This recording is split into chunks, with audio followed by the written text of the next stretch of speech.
I hear. Well, well. Good afternoon, Emma. Good afternoon, Claudia. Merry Christmas, Melissa. Now then, now for him. Welcome back, Marcel. Welcome back, my boy. It's Dr. Thomas, isn't it? Your memory's all right, I see. I suppose they have sent for you. Well, well. You see, you have arrived rather unconventionally. I have been in touch with... That place. Why, yes. You may have to go back, formalities. I don't mind. I am well. I am not afraid of what you will say. I am not afraid of any of you. Well, that sounds hopeful. But I can't go yet, Doctor. Only for a day or two. It's my wife. I lost my temper. I do lose my temper. It means nothing. Go slow, huh? My wife is ill, Doctor. She is not right in her head. Huh? So are the rest of them, mad as hatters. Oh, you're thinking that I am delusional? Between you and me, it's a common one, Marcel. We know, don't we? We served in the same shop. Only the counter between us. Well. But look here. She says she is not my wife. Oh, that's the trouble. Emma says she is not my wife anymore. It's a hard case, Marcel. What do you mean by that? It's the old wisdom of the scapegoat. It is expedient. How does it go? Expedient? It is expedient that one man should die for the people. That's it. A hard word, but a true one. What has that got to do with me?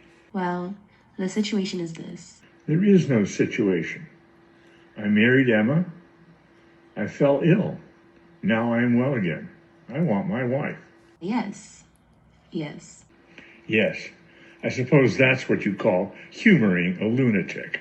Why, I hope to be convinced, Marcel, that trouble is over, but...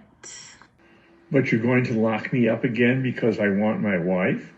You let me put the case to you. You can put 50 cases. It makes no difference. Father, I would listen. Melissa, you're not against me, Melissa.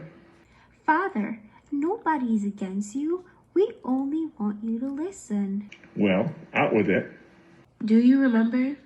Can you, though? Your mind back to the beginning of the agitation against the marriage laws? No, you were a schoolboy. Deceased wife, sister. That's the law that lets a man marry his sister-in-law and won't let a woman marry her brother-in-law. Pretty good for your side of the counter. Well, that hardly matters now. It shows what your rotten, muddle-headed laws are worth anyhow. Father, please listen. All right. Go ahead. Well, as a result of that agitation, and remember, Marcel, what thousand tragedies must have had voice in such an outcry. No commission was appointed to inquire onto the working of the divorce law. It made its report recommending certain drastic reforms. I suppose, as is the way with commissions, would have been the end of the subject if it hadn't been for the war and war marriages. So that's where I come in.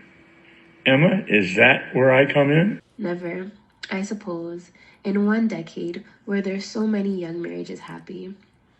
That's another thing, marry in haste. They were all not happy. But they were young. Those boys and girls who married as young as Julius and as impatient as Melissa, and that saved them. That young generation found out of their own unhappiness, that the war taught them what peace could not teach us. That when conditions are evil, it is not your duty to submit.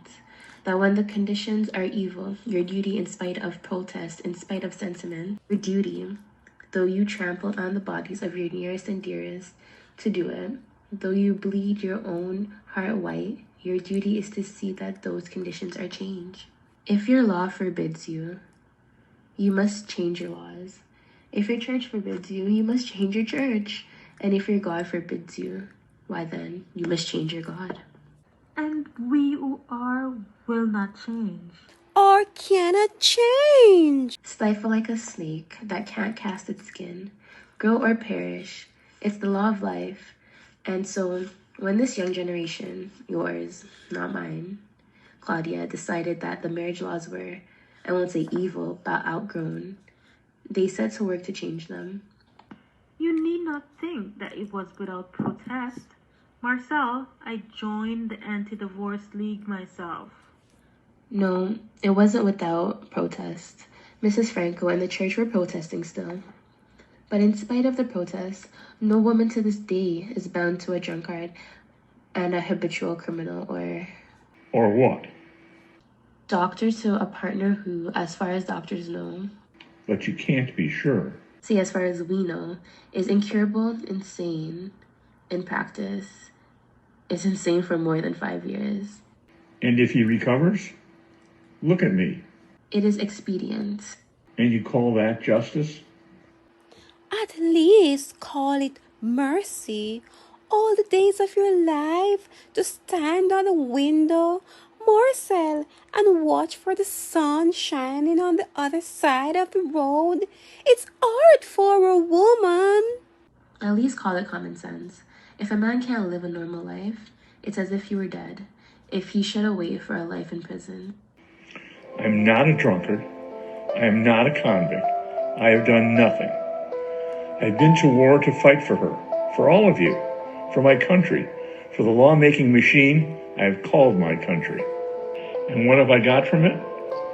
Not honorable scars, not medals and glory, but 16 years in hell. Then when I get out again, then the country I have fought for, the laws I have fought for, the woman I have fought for. They say to me, as you have done without her for 15 years, you can do without her altogether. That's what it is. When I was helpless, they conspired behind my back to take away all I had from me. Emma, did I ever hurt you? Didn't I love you? Didn't you love me? Could I help being sick?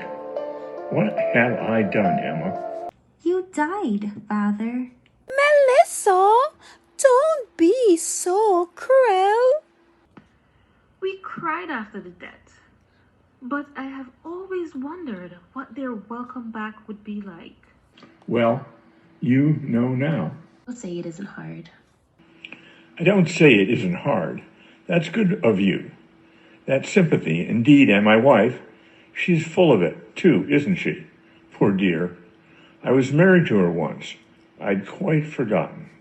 For God's sake, Marcel.